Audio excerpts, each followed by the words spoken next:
Good evening, everyone. I hope I'm audible. Today we'll be doing the next session of pigmented lesions of oral cavity part 2.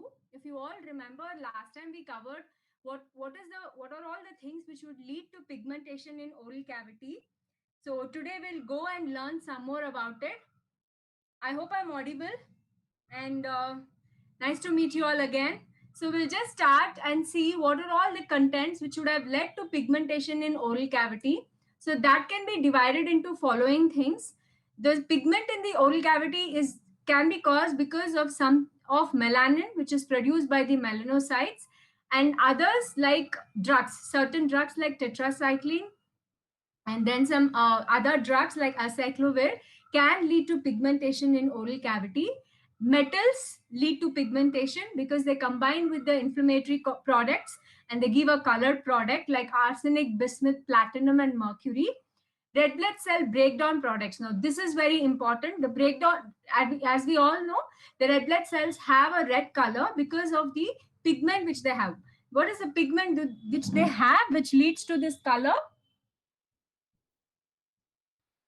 That's that is hemoglobin. So breakdown of hemoglobin leads to a lot of products, release of lot of products like hemosiderin. So if the hemoglobin breaks down in the red blood cells which have expelled into the tissue, it will lead to formation of hemosiderin. The same when the red blood cells break down, are broken down, they are destroyed when their work is over. That is after 120 days. When they finish their work, they're broken down by the liver to form biliverdin and bilirubin. What are they? They are actually the bile pigments. So breakdown of hemoglobin leads to formation of bile pigments. We all know when there is excess of bile in the tissue fluids, we get jaundice. So that is also the breakdown product of red blood cells. Another component like porphyrin, which is due to breakdown of globin chain, which is also released in the urine. Okay, that also is a product of red blood cells. So breakdown products of red blood cells will lead to variation in color in the oral mucosa, ranging from starting to be bright red when the blood is really fresh, to dull red or dark red when it is slightly clotted, to changing from slowly to blue when it is deoxygenated, and then slowly changing to purple when it is breaking down into its various products. Okay, now we'll go ahead and look into a few questions. I hope all of you will answer along with me. I'll just give you exactly 2 seconds for each of them. So please try to answer them so that, yes, yes, sure. Bile pigments. It breaks down and gives rise to bile pigments. So let us see the questions, and I hope people would answer. Let's go ahead. The physiological production of melanin pigment. We know that all of us have a color on our body. That is because of the pigment melanin, which is produced by melanocytes. So normally this physiological pigmentation, one person is slightly darker, another person is lighter. Lighter people have less melanin pigment, darker people have more melanin pigment. Now, what are all the conditions which will lead to melanin pigment production in the body? Is it light? Yes, of course. Light is one of the product which will lead to formation of melanin. And then food, yes, certain food products. If we eat, okay, they do they really lead to formation of melanin? Just think over it. And then ethnicity.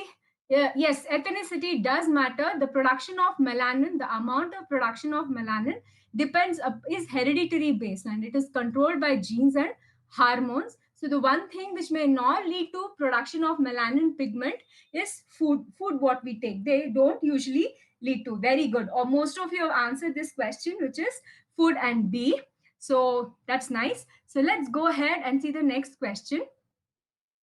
Also, yes. Now, how do we differentiate physiological pigmentation from the rest of the pigmentation which happens, which is a reactive lesion? Some things are neoplastic, it is tumor bound.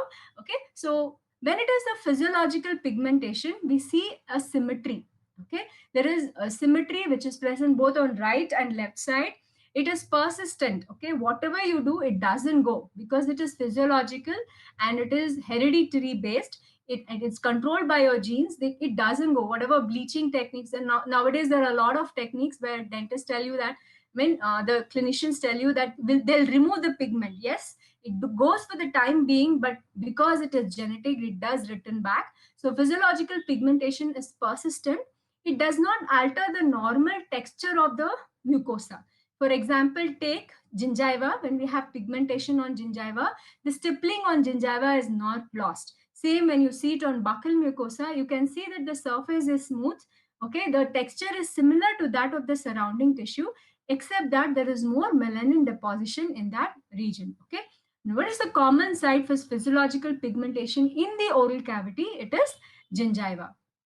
Now we all know, and I think you all know, that what are all the products which will lead to, production of, no, ethnicity does result. Pigmentation is dependent upon the genes. Okay, it is hereditary, so it is passed on from, like, no, the combination of the genes results in the color what you get. Okay, so and one more thing, what are all the various components in the melanin itself?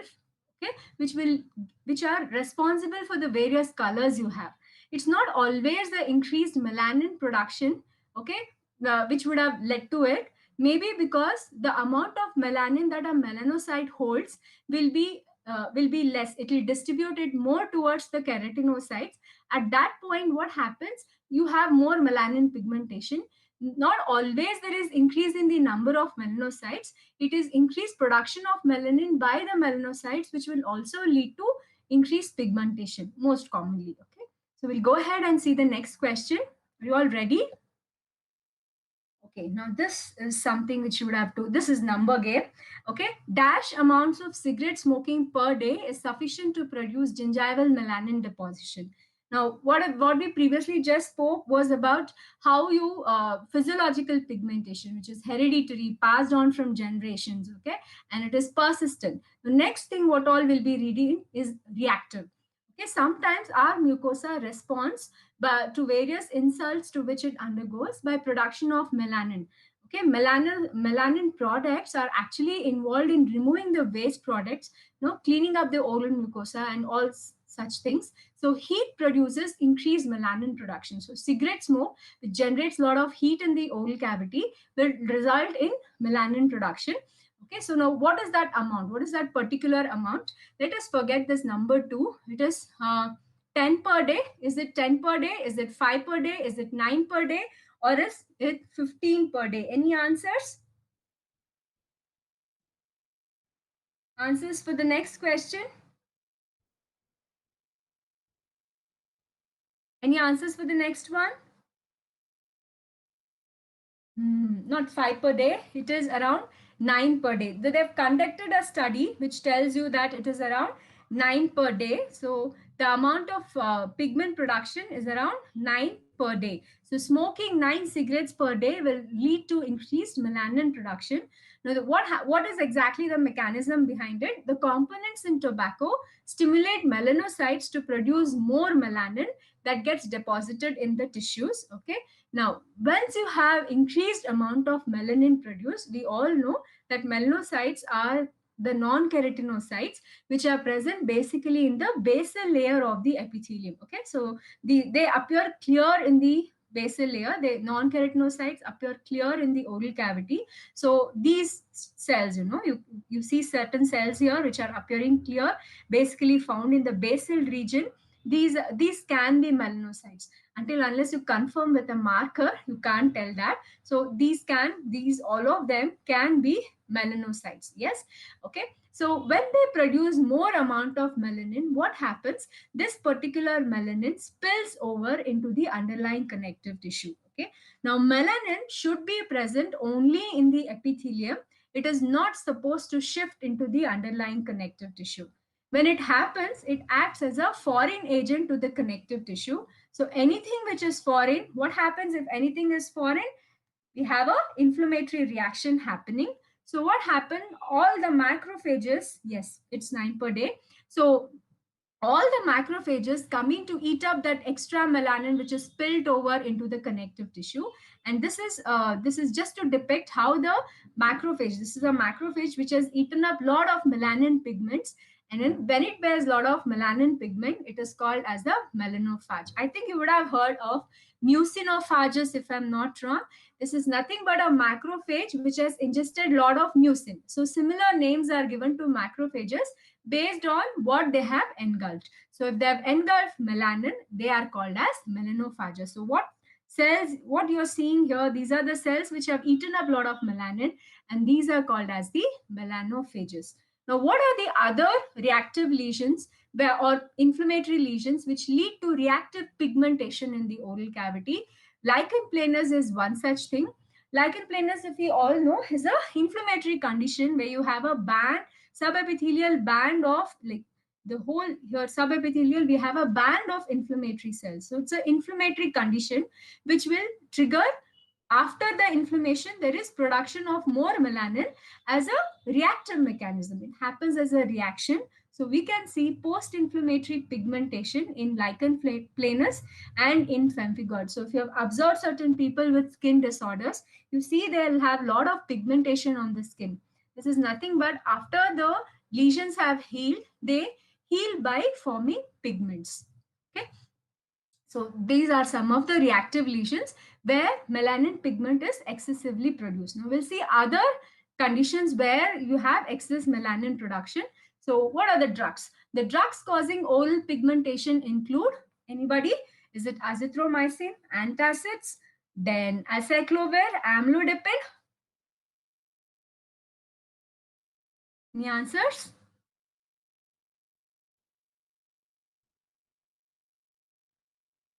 What are the drugs which lead to oral pigmentation? Yes, very good. Acyclovir is the answer. Acyclovir is an answer. Yes, amlodipine. Basically, if you all remember, amlodipine is an antihypertensive which will lead to drug-induced gingival hyperplasia. Remember that, okay? Amlodipine is an hypertensive leading to drug-induced gingival hyperplasia. Antacids, the very mild thing. They're mostly metals which you ingest, so they don't leave it. Azithromycin, an antibiotic, we all know that it doesn't lead to so much of melanosis. It's a strong antibiotic, but not lead to melanosis. Acyclovir, which is an antiviral drug, leads to melanosis. So if you all remember, and if you have heard from people who are taking heart therapy, what is this heart therapy? Heart is antiretroviral therapy. That is a treatment which is given for AIDS disorder. Okay, so they have a tendency to form increased pigmentation. Okay, so that is a kind of reactive condition which has happened because of the drugs, antiviral drugs which they would be taking. One such antiviral drug which leads to melanosis is acyclovir. Whoever has answered, very good. That's really nice. So shall we move ahead and learn something more about the drug pigmentation? Drugs causing, no, this is a list of certain drugs which will lead to pigmentation in oral cavity. They include chemicals in paints like polychlorinated biphenyls. Okay, so if you take a lot of paints which have this polychlorinated biphenyls, it leads to pigmentation. Amiodarone, amiodarone, if you all know, is again an antihypertensive. Heart therapy, like just I spoke to you, this is antiretroviral therapy which we give for AIDS patient, like zidovudine and azithromycin. They will lead to increased melanosis. Vinacine, oral contraceptives. Yes, this is one of the clue which you will have to take when you are clinicians. This you have to apply when you are in clinics. If you see a young female, okay, who has a lot of pigmentation in the oral cavity, in the skin, hands and feet and everything, you should doubt if she's taking oral contraceptives, because that is one thing. Increased amount of estrogen in the body leads to pigmentation. So if she is taking externally or internally, that leads to pigmentation. Can you name a condition where you have increased melanin pigmentation, and that's a physiological condition? We have a name given to that. Can anybody remember? When a female is pregnant and she has increased amounts of estrogen, we have a name given to that kind of pigmentation which happens. Can anybody remember? What is it called as? Yes, very good. That's melasma. So that's melasma, which is physiological. But when the person, same person, is ingesting a lot of oral contraceptives, which has a lot of estrogen in it. One example is Primarin. It's a common drug, oral contraceptive, which they use. You should suspect that the woman is taking oral contraceptives. Anti-malarials, of course, we know that. Then chemotherapeutic drugs. Yes, these are certain drugs like cyclophosphamide, which will lead to increased oral pigmentation. Acyclovir, we have learned it, minocycline, and phenolphthalein, and clofazime. Clofazime, if you all remember, it's a cephalospore, ce- um, cefoxime drug, like similar to your no, are congener to the penicillin. We use contraceptive to, parallel to penicillin. If the person is allergic to that, we use clofazimine, which is a parallel drug which can be given. Okay. Then coming to the next question, this is a clinical based question. Try answering this. A 19-year-old female presented with abdominal pain, vomiting, muscular weakness, and dizziness.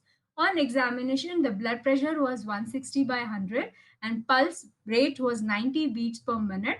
External examination revealed the following picture. What is the probable diagnosis? What is the patient telling you? She has abdominal pain, so that means you have to suspect vomiting. Okay, and because of vomiting, excessive vomiting, you lose lot of calcium in your body, sorry, lot of potassium in your body, which results in muscular weakness, and of course loss of lot of water from the body leads to dizziness. So all these are related to GI tract dysfunction. Okay, so can you guess GI tract dysfunction? She has a lot of melanosis. You can see a lot of melanin pigmentation. They're not very symmetrical. Some places they are there, some places they are not there. Here it is not there, here it is not there. So it's not completely symmetrical. So we'll rule out physiological pigmentation there. Okay, so you can see on hands and on feet also, there is nails also. If you observe, there is increased melanin pigment. Okay, you can see increased melanin pigmentation all over, and she's slightly pale.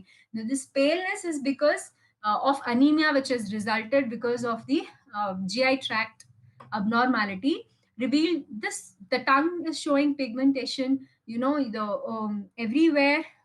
The It's not normal physiological pigmentation. It's just pigmentation which has happened because of this. Can anybody tell me what is the probable diagnosis? Answer for this question. Take your time. I'll just give you 2 minutes to think over.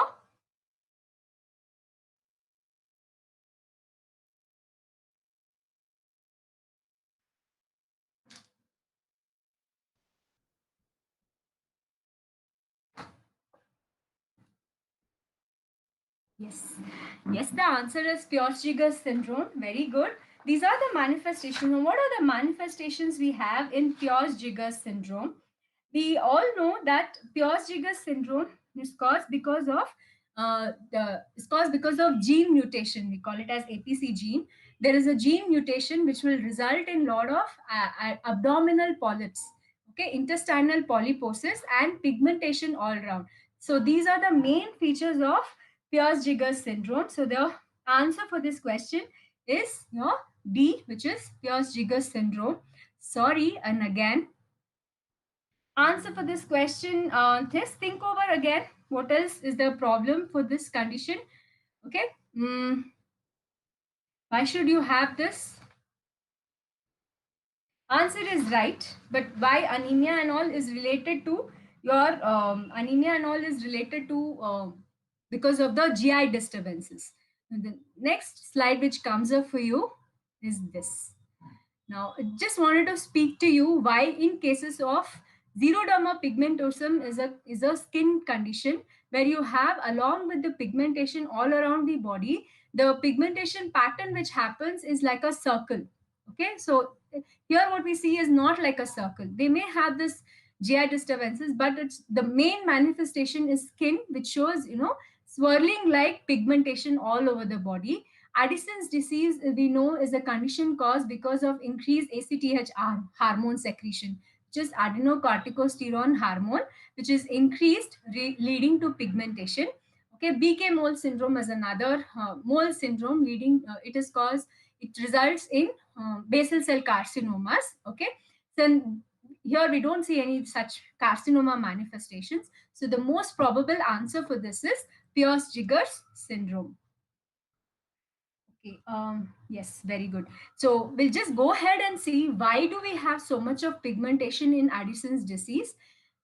So what happens is we have chronic adrenal insufficiency, which leads to release of adrenocorticosterone stimulating hormone. Okay, ACTH. Okay, AC stimulating hormone. Okay, so when that hormone is increased, along with increased production of adrenal hormones, it also stimulates the melanocytic, it also leads to increased production of melanocyte stimulating hormone, leading to increased melanin production, which results in the characteristic chocolate brown color. Remember this, Addison's disease we associate with chocolate brown color, which is a very characteristic feature. Okay, let's just go ahead for the next question. Other syndromes which are associated are BK mole, large pigmented nevi. There is a risk of melanoma, okay, in that.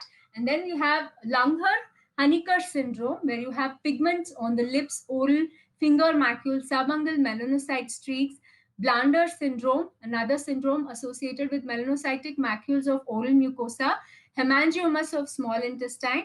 Pierce-Jiggers syndrome, which we have just learned about it. Okay.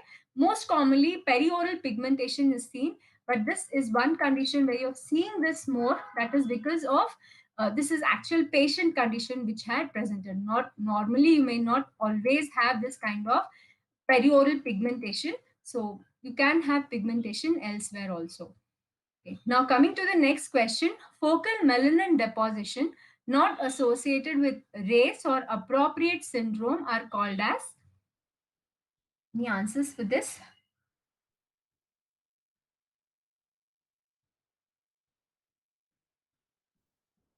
Focal melanin deposition not associated with race or appropriate syndrome. Okay. Focal. Yes, it is focal. Yes, it can be called as the nevi, but it's just the deposition which is happening. Nevi, we call it when it is well circumscribed. Okay, so the same thing. If you see it in oral cavity, which is kind of diffuse, it doesn't have a defined borders. The answer should have gone. The most probable answer for this would be nevis are associated with certain syndromes.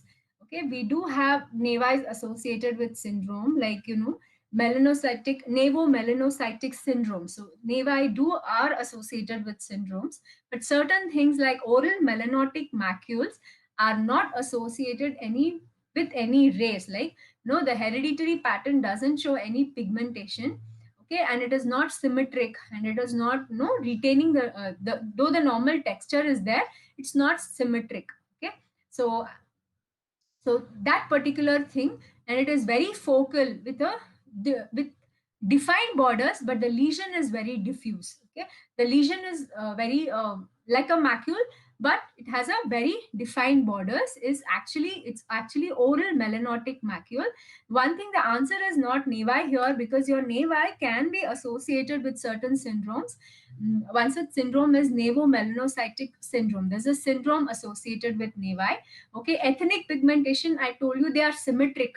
Okay, and they retain that texture. Though oral melanotic macule retains that texture, they're not symmetric. They're very focal, present only in particular region. What is this epilepsy? Epilepts are actually reactive conditions which you normally see in whites, in Caucasians basically. If you would have observed, can you see this? You would have observed Caucasians which having pigmentation, small spots all over their especially in the areas where they are exposed to sun. Okay, and it is genetically based. This kind of pigmentation is very genetic. Okay, and this is very minute pinpoint pigmentations. You would have normally seen that. If you would have observed the foreigners, you would have seen that. Okay, so these are called as epilepts. Okay, so this is this is your melanotic macule. Okay, it is very focal. I don't see the same lesion on the other side. Okay, and it is very confined to a particular lesion. Though it is a macule and is larger, it has defined borders. So that is a oral melanocytic macule. It is very dormant. Okay, it is not associated with any syndrome, nor does it change over time. It is very dormant. It is staying there, just like, some melanin got deposited, so it's just staying there. So that is called as the oral melanotic macule. Okay, now what is this? This is actually lentigo maligna, which is, if you can observe, you have lot of small dots are in and around it. It does have a border you can define, but the borders are very irregular. Okay, it is spreading laterally. It is, spreading laterally, if you observe. So this is a lentigo maligna, which is a precursor to lentiginous malignant melanoma, which normally is seen on the skin. They're very rarely seen in the oral cavity. Okay, any doubts?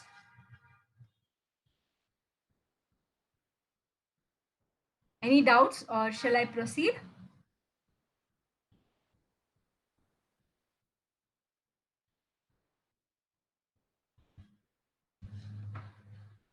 Shall I proceed? Okay, we'll go ahead to the next one.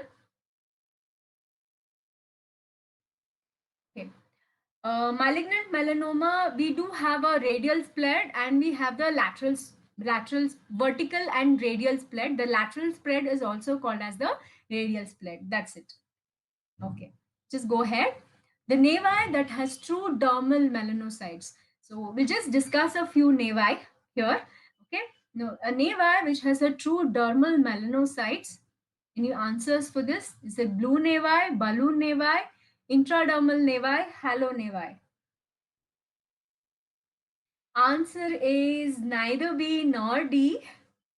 We'll discuss this different kinds of nevi. Now, blue nevi is something which has true dermal melanocytes. When we say true dermal melanocytes, all this while I was discussing, uh, I was telling you about something called as, what melanocytes appearing clear, and they're most commonly seen in the basal layer of the epithelium. Yes, okay. In case of blue nevi, what happens is that the melanocytes are not seen in the basal layer of the epithelium. They're seen entirely in the connective tissue, in the dermis layer. Okay, so that is why, because the melanocytes are deeply placed. Okay, they're placed very deep in the connective tissue, you have this blue effect. Okay, Tyndall effect. If you remember Tyndall effect, I hope all of you remember that whenever a black or brown pigment is placed very deep, because the shorter wavelength can only reach the top, the longer wavelengths are absorbed. The shorter wavelength is blue, so that reaches our eyes. So that is called as the Tyndall effect. Because the melanocytes are present deep in the connective tissue, you have this color in the nevi. They don't appear black or brown, they appear blue because of the deep placement of the dermal melanocytes and the Tyndall effect. So the blue nevi is the answer. What's a balloon nevi? In balloon nevi, we have melanocytes in the epithelium itself. The one thing is that those cells are very larger. We saw very small cells in the basal layer. In case of balloon nevi, it is quite big. Intradermal nevi is very easy. You see a lot of nevi cells within the dermis. That's called as intradermal nevi. Hollow nevi. We'll learn what is a hollow nevi. Hollow nevi is basically caused, I told you, when there is excessive production of melanin, they get spilled into the connective tissue. So we have the inflammatory cells coming there. And also at the same time, when there is excessive production of nevus cells, okay, when there are no number of nevus cells, also our body reacts by destroying those nevus cells. So when it destroys those naval cells, we have a clear hollow around the lesion. Okay, so that is called as the hollow nevi. Okay, just so the answer for this is A, which is blue nevi. I'll just tell you about how it appears. So take an example, like we have a navis here. In case of hollow nevi, you have a clear area around the navis, around this navis, so that which appears like a hollow there. That's called as the hollow nevi. Now just see the following picture and try to identify the pathology. Is it oral melanotic macule? Trust me, they are not focal. I'm just coming to the next question. Okay, so identify the pathology. Oral melanotic macule. Is it petechiae, smoker's melanosis, Pierce-Jiger syndrome? Your answer for this? Yes. The answer for this is smoker's melanosis. If you observe, you can see pinpoint depressions there. They're nothing but, the inflamed salivary, minor salivary gland duct. Can you see them? They're all pinpoint depressions. So this is a characteristic feature of smoker's melanosis or smoker's palate, which you see in case of smokers. So the answer for this is smoker's melanosis. Moving on to the next question. So just not question exactly, just an explanation for this. Now we have melanotic macules. Oral melanotic macule, I told you, is just very focal, not symmetric. Amalgam tattoos and melanotic macules are usually flat. Okay, they are not raised. Your nevi are raised. They can raise and they can form nodules. Okay, smokers melanosis is not that common in the palate. It is more common in anterior gingiva. Okay, vascular lesions usually blanch with compression and aspiration yields blood. So you should remember, if you have a red lesion, red lesion which is turning slightly darker brown or something, and you suspect some vascular lesion, first thing what you do is compress it. If you see that when you release the compression slowly, there is an appearance of filling in of blood, then you should suspect a vascular lesion. Okay, and then try to aspirate. Aspiration actually agrees with all of us, and you will get blood when you aspirate from that lesion. Okay, so that confirms it to be a vascular lesion. What are these spider nevi? These are another type of nevi which are reactive nevi. They're not actually physiologic.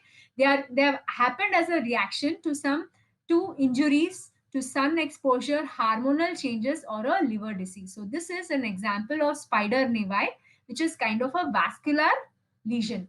It is nowhere associated with melanin. This is associated with vascularity. So you can see small, spider-like extensions coming out from the center lesion. So that is called as the spider nevi. Okay, we'll just go ahead with the next question.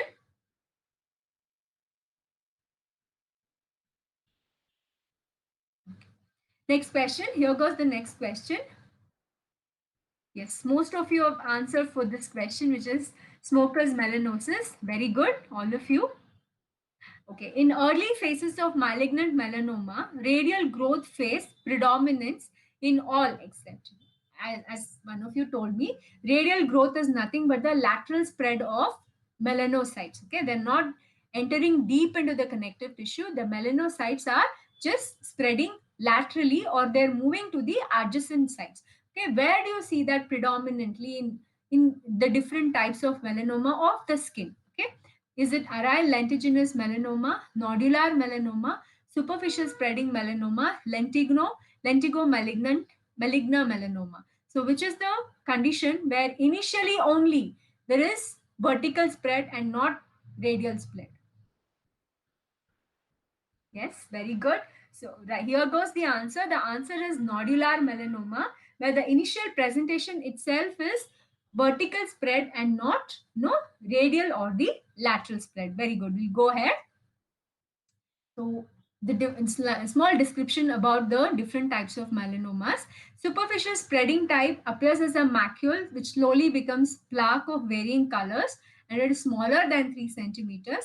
Lentigo malignant melanoma develops from precursor, as I just told you, lentigo maligna or the Hutchinson's freckle. Nodular melanoma initially itself shows a vertical growth pattern. Clinically, it appears as a nodule, and about one-third of them develop in the oral cavity. See, in the oral cavity, we don't have the most common lentigo maligna or aryl lentiginous melanoma, which you see it on the skin. The common thing to appear is the nodular type of melanoma. Okay, and then another one which is called as a melanotic melanoma. What do you mean by this a melanotic melanoma? Any guesses? Yes, orally we have most commonly nodular melanomas. They are most commonly seen in oral cavity.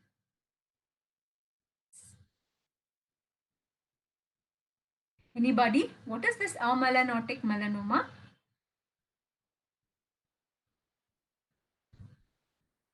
So amelanotic melanoma is basically a kind of melanoma where there is proliferation. Yes, very good. Where there is proliferation of the melanocytes, but we don't see any pigmentation or color. Very good. Yes, yes, that's the right thing, right answer. We don't see any color in the lesion. Okay, it just appears, pinkish or slightly reddish in color.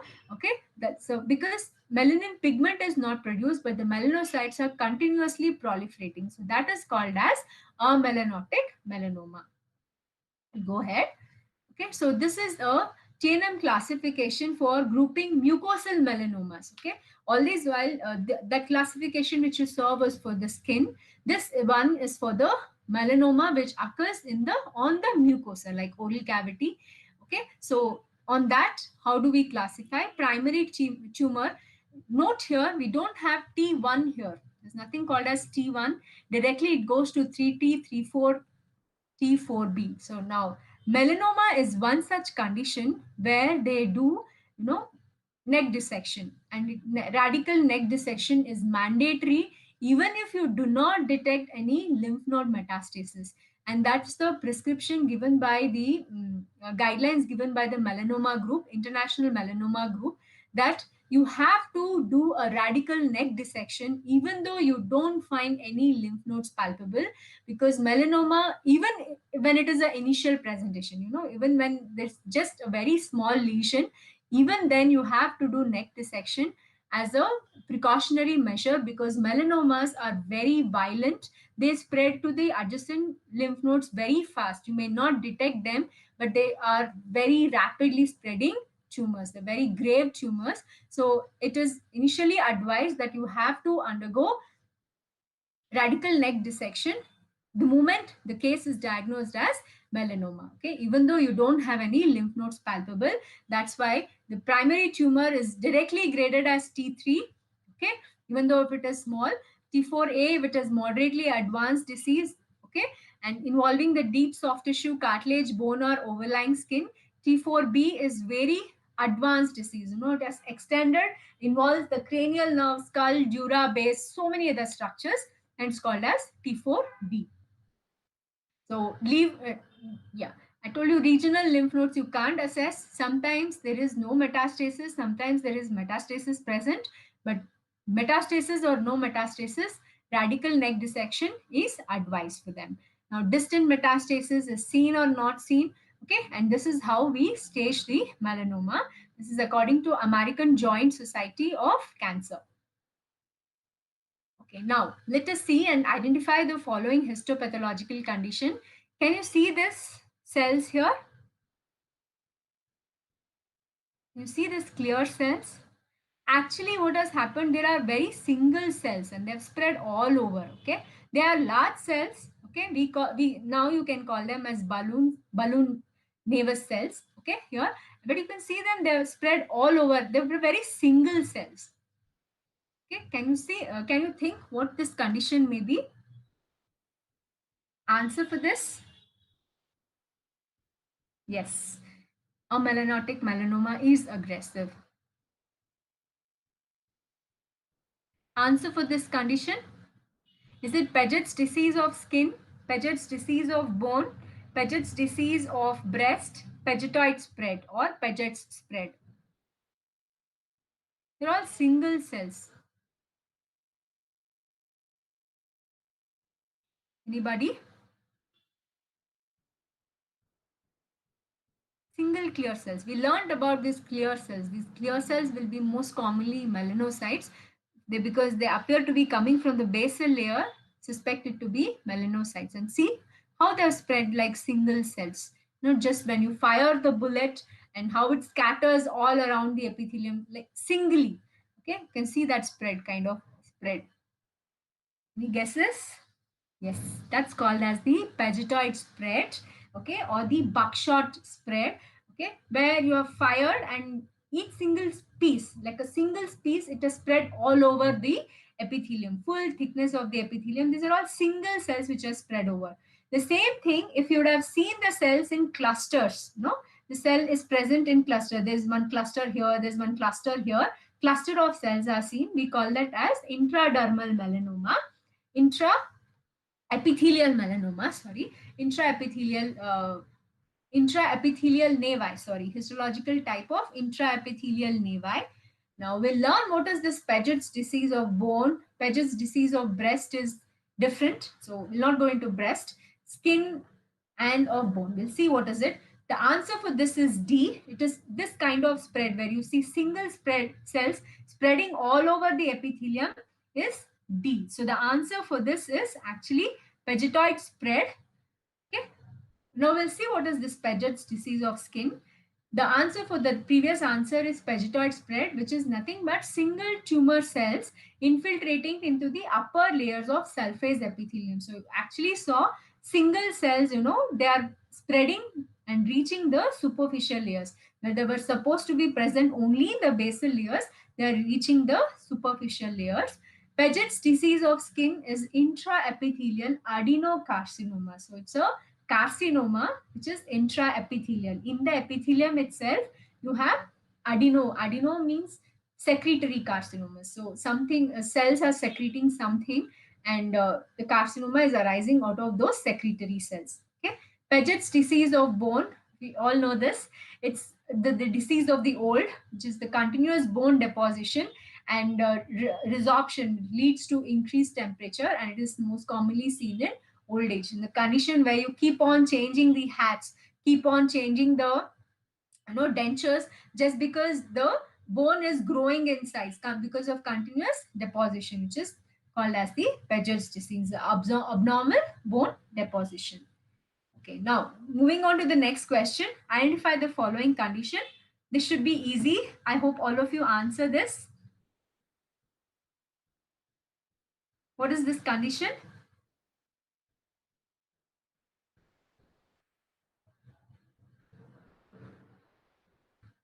So easy. What are you seeing here? You're actually seeing that. Yes, you're seeing restoration, amalgam restoration, and just below that you have a pigmentation present. So first thing you suspect is amalgam tattoo. Correct. The answer is C, just amalgam tattoo. Moving ahead, coming to certain things. Okay, what is this absorption effect? Okay, what is this effect? No, basically we just saw this feature here in case of melanocytes. So I told you these are the nevus cells, okay, or the melanocytes. Okay, if the same cells are appearing as though they will now fall into the connective tissue. Okay, slowly they were all there within the basement membrane here. If it appears that these cells are falling into the connective tissue, that is called as the dropping off effect, which is called as dro- uptrophung effect. Okay, so that is the dropping off effect which you see. It's a common condition which you see it in junctional nevi, this condition, and that is one condition which will lead to conversion to melanoma.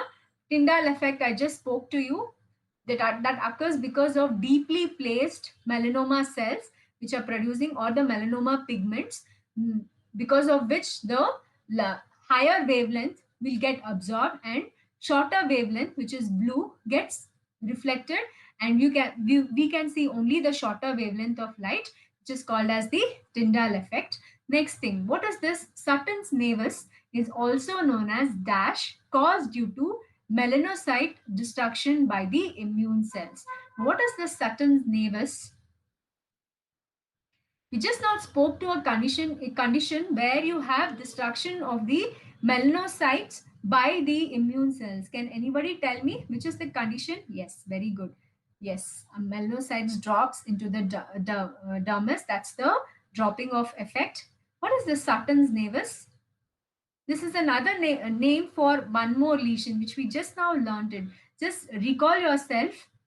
Okay, where I told you that the nevus cells are destroyed by the immune cells.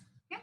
So when the immune cells destroy the nevus cells, we have a kind of effect around that lesion. What is it? Hollow nevus. Very good. Yes. So Saturns navis is another name for hollow navis. So people just try to remember the different names you have with you, and then correlate with why this has happened. Okay, and that is the main reason. The main thing to identify is the epilepts, and the main thing is to separate the common physiological pigmentation which happens. Okay, and also one more important thing is melanoma of the oral cavity is very aggressive. Okay, mucosal melanomas are very aggressive. So if you see a change, ABCDE change, okay, we did this last class. Like, what is this ABCDE? A stands for, asymmetry. The lesion is looking asymmetric. A B stands for, irregular borders. You have the lesion is larger and you have irregular borders. Then C stands for variation in color. You see a lot of colors. So you see red, dark red, brown, blue. All this variation in color in the same lesion. Okay, and then C D stands for diameter larger than 6 mm. Notice larger than 6 mm itself. Diameter is more. And then E actually stands for an evolving lesion. That means you have seen that in a very short period of time, the lesion from being a macule has become a nodule lesion, and it is showing lot of variation in its color, has increased in size. So it has evolved from just being a macule. You should always suspect melanomas, and they have to be treated promptly because melanomas are very aggressive, and the initial treatment protocol itself is to undergo a radical neck dissection. So it has to be diagnosed early and treated appropriately. What is Spitz nevi? Spitz nevi is benign juvenile melanoma where you have spindle and epithelioid cells. Last class when we did about the different sizes or different shapes that the nevus cells have. They can start from just being a very ovoid cell. Slowly they become and they become spindle, and they become epithelioid. Epithelioid means they look like the epithelial cells, large cells they look like. Okay, so that's about Spitz nevis, where you have spindle shaped nevus cells. Okay, in Spitz nevis we have spindle shaped nevus cells. Then coming to a last one, different type of another type of nevi is called blue nevi. Where we how do we detect them? There's a method called as Jadison-Teki method, where you detect this through dermal melanocytes. So the melanocytes are present actually within the dermis, giving you the Tyndall effect. So that ends today's question answer session. Any doubts you want me to clear, just go ahead with that. Yes, very good. So that's really nice. Yes, right. Any doubts and which needs to be cleared?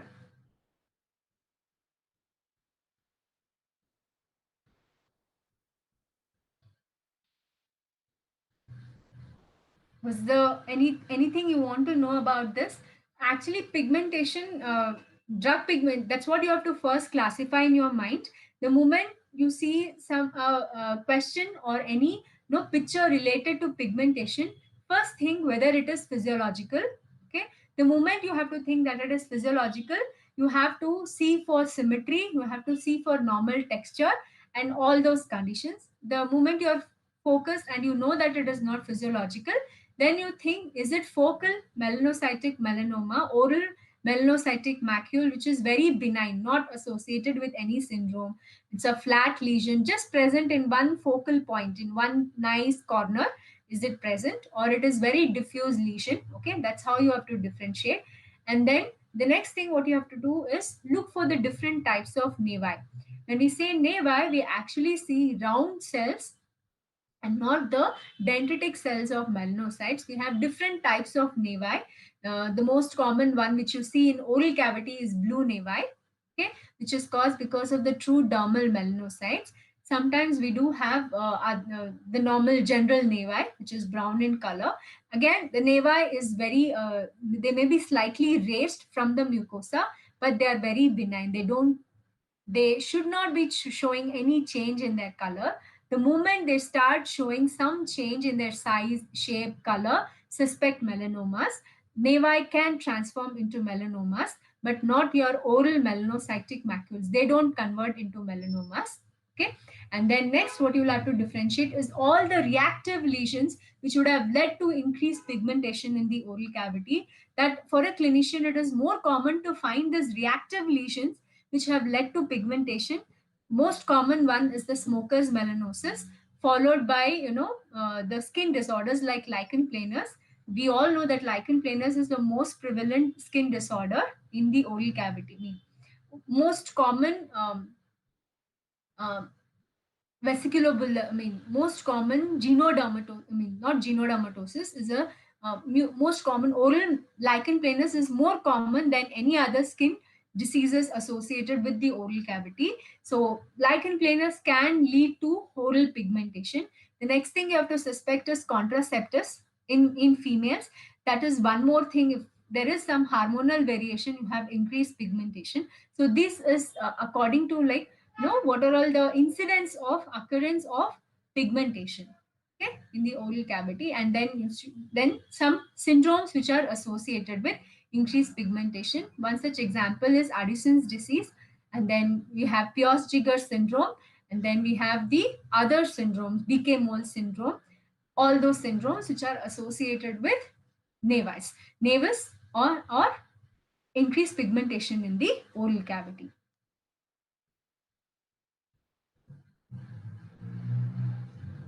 Okay, we'll do that. Thank you all. I hope there is anything else, we'll do it up and take it up next class. So, shall I end this session for you all? Thank you all for participating. You have any questions, you can post to me. Okay, I'll try answering them. Okay, any question, even after the session, I'll try answering your questions. Okay, thank you, everyone.